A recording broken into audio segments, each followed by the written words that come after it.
guys, welcome back to Renee GTV. Today we're going to do a very quick and easy cranberry sauce. And this is absolutely delicious and much more easier than you probably think. I have a 12-ounce bag of cranberries. I have on my stove on medium 1 cup of orange juice and 1 cup of sugar. We're going to dissolve the sugar and then we're going to add our cranberries. Okay, so I have my cranberries rinsed and just cleaned a bit. We're going to go ahead and add these to our pots. We're going to cook this on medium for about 10 minutes until the cranberries start to pop. And we're going to go a little bit longer than that. So I'm going to get these heated up. And hey guys, so this has come up to a boil and we're just going to let this go for about 15-20 minutes.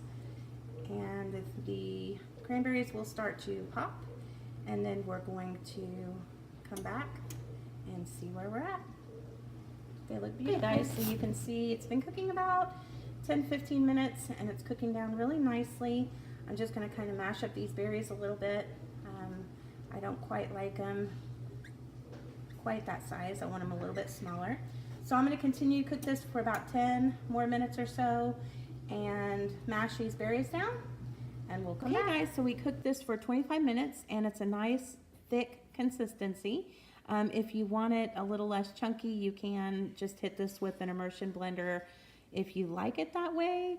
Anyway, it is a really great recipe. There's still a tiny bit of tartness to it, but everyone's gonna love it. So definitely give it a try. It's a lot easier than you probably thought.